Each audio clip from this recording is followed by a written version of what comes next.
Monsieur Goujon, la parole est à Monsieur Meyer Habib pour le groupe UDI pour 10 minutes.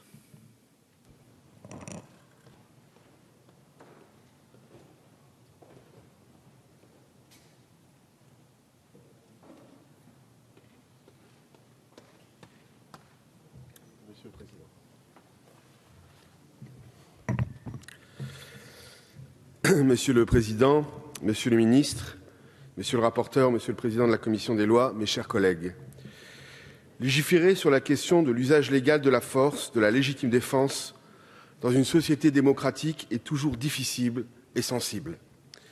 La question de l'usage de la force armée et de l'encadrement par notre droit de la possibilité d'utiliser ou non une arme, même par les dépositaires de l'autorité publique, revêt une importance capitale et interroge l'essence même de notre modèle politique.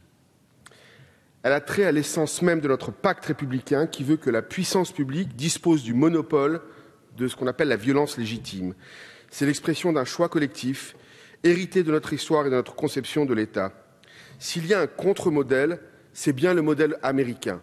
Aux États-Unis, la Constitution reconnaît le droit de porter des armes et d'en faire usage en légitime défense. Cette banalisation des armes à feu, défendue par de puissants lobbies, conduit hélas fréquemment à des excès, comme nous le rappellent trop souvent les cas de fusillades dans des lycées ou des universités. Nous ne voulons pas de ce modèle et je crois que cette opinion est partagée sur l'ensemble des bancs de cette Assemblée. Avant tout, je tiens à saluer le travail extraordinaire des policiers qui exercent avec courage, professionnalisme et disponibilité des missions essentielles et ô combien difficiles. Beaucoup risquent leur vie et s'exposent quotidiennement aux dangers. Au lendemain des événements tragiques du mois de janvier, au cours desquels 3 policiers ont trouvé la mort, la représentation nationale se doit de rendre un hommage appuyé à leur dévouement et leur professionnalisme. Je tiens ici, ça a été fait tout à l'heure, de rappeler quelques chiffres. Depuis 2004, soit 10 ans, ce sont 112 policiers qui ont perdu la vie en intervention. L'année 2014, marquée par le décès de 4 policiers, aura été l'année la plus meurtrière depuis 2009. À ce lourd bilan s'ajoute, vous l'avez rappelé, Monsieur le Ministre, celui des policiers blessés. Ils sont plus de 5800, sans parler des chocs et des traumatismes psychologiques endurés qui conduisent parfois au suicide. On le sait aussi, le suicide des policiers est un véritable fléau. Ces réalités, quand nous parlons de légitime défense des policiers, nous ne devons jamais les oublier. Dans ce contexte, les policiers sont en droit d'attendre de la société qu'elle leur accorde un cadre protecteur digne de ce nom. Ils sont en droit d'attendre de la République qu'elle leur donne tous les moyens nécessaires pour se prémunir contre les risques auxquels ils sont quotidiennement exposés lors d'interventions opérationnelles. Les policiers interviennent souvent dans des conditions d'urgence et de tensions extrêmes. Il est de notre devoir de leur fournir un cadre parfaitement clair, leur permettant de prendre des décisions qui s'imposent dans ces conditions très difficiles pour concilier préservation de la vie d'autrui et protection des forces de l'ordre. Aux risques encourus dans le cadre de leurs fonctions et pour permettre aux forces de l'ordre d'accomplir leur mission avec toute la sérénité possible, il ne faut pas qu'ils soient systématiquement exposés en plus à un risque juridique. Le tracé de cette frontière entre les éventuelles atteintes à la vie que la force armée entraînera et les intérêts que son usage défendra est souvent très difficile à établir. Comment encadrer l'usage de la force armée?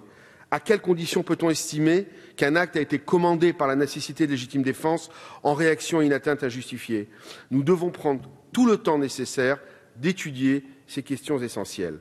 Le présent texte propose de définir un cadre légal de protection pénale en cas de recours à la force armée dans le but de protéger au mieux les policiers dans leur difficile mission et remédier à la différence de traitement entre policiers et gendarmes.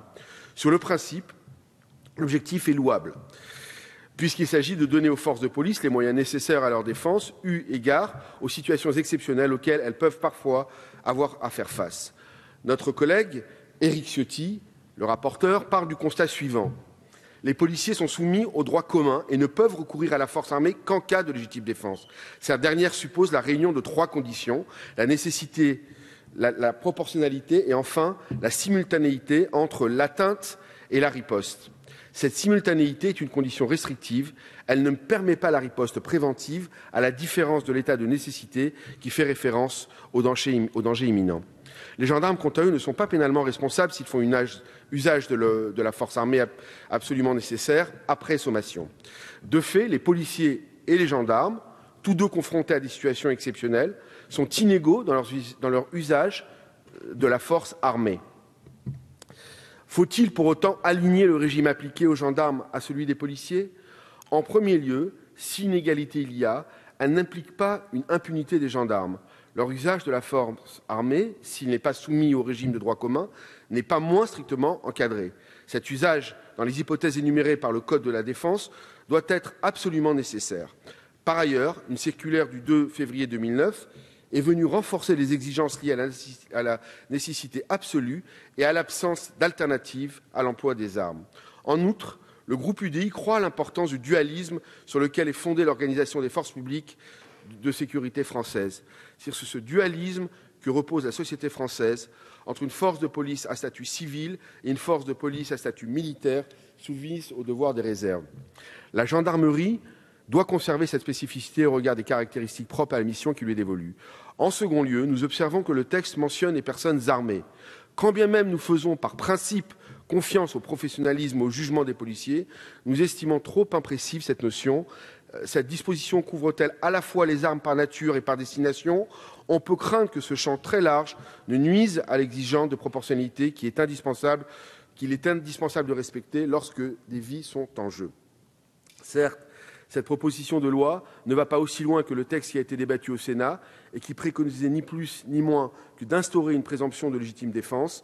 Néanmoins, nous parlons bien là d'un régime de quasi-irresponsabilité pénale, ce qui n'est pas anodin. Lorsqu'il s'agit de légiférer sur des questions aussi fondamentales qui touchent à notre sécurité, à nos droits, à nos libertés, nous devons éviter plusieurs écueils, en particulier celui qui consisterait à banaliser l'usage des armes à feu alors que notre législation a su l'encadrer strictement. Les actes de tir doivent rester confinés à des situations exceptionnelles extrêmes. L'équilibre est fragile, mais il est pourtant nécessaire, car c'est de lui que dépend le lien de confiance entre nos forces de sécurité et la population. Il faut donc des garanties nécessaires à l'alignement des conditions d'emploi des armes. À cette fin, une attention particulière doit être portée au maintien des moyens nécessaires qui manquent cruellement actuellement pour garantir un niveau élevé de formation des forces de police, notamment pour ce qui concerne le maniement des armes, la sensibilisation au droit pénal et les dimensions psychologiques, le stress, maîtrise de soi en situation de danger. C'est ainsi que nous pourrons améliorer la capacité des fonctionnaires à faire face aux réalités opérationnelles. Mes chers collègues, le groupe UDI estime que nous devons prendre le temps nécessaire à l'établissement d'un juste équilibre entre la protection des forces de l'ordre et celle de nos concitoyens, prévoir des garanties effectives à l'alignement des conditions d'emploi des armes qui semblent insuffisantes dans ce texte. Pour le groupe, les garanties effectives à l'alignement des conditions d'emploi des armes semblent insuffisantes. Par conséquent, la majorité du groupe UDI s'abstiendra sur cette proposition de loi. Je voudrais, si vous me permettez, maintenant exprimer ma position personnelle, affirmer que la reconnaissance d'un droit de légitime défense dûment défini de nature à créer un équilibre fragile, une zone grise entre banalisation de l'utilisation des armes et légitime défense est une précaution louable, mais qui fait fi, à mon sens, de la réalité du terrain. La police française justifie aujourd'hui déjà d'un niveau de formation et d'entraînement exceptionnel, parmi les meilleurs au monde, comme en témoignent tous les résultats au concours de la police française comparés à ses homologues au niveau international, tant physiquement que dans l'analyse des situations, un niveau qu'il importe de préserver et de renforcer, Monsieur le Ministre, dans une démarche d'amélioration continue. Si un cadre légal et réglementaire précis s'impose, je fais pleinement confiance, pour ma part, au jugement et au discernement des forces de police dans leur interprétation de légitime défense qui doit être, par définition, immédiate. Étant hélas moi-même menacé et protégé lors de tous mes déplacements et vivant en permanence depuis près de maintenant 1 an avec des officiers de sécurité, je vois l'importance de se sentir en sécurité avec des gens professionnels qui sont dévoués et je tiens, Monsieur le Ministre, à remercier par cette occasion leur disponibilité sans faille. Nous vivons aujourd'hui dans un monde où tout à chacun peut finalement acheter des armes de guerre pour quelques centaines d'euros, même sur Internet, et s'en servir à but de tuer. Donc, au-delà de leur présence, je suis rassuré de savoir qu'ils peuvent légitimement utiliser leurs armes s'ils le jugent nécessaire.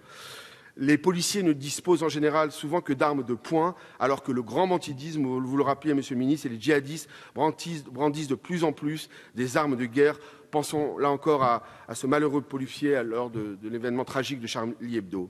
Jusqu'à quand un policier, un gardien de la paix, devra-t-il être agressé ou menacé pour riposter? Jusqu'à quand devra-t-il attendre que l'agresseur pointe son arme vers lui pour pouvoir être légalement autorisé à se défendre?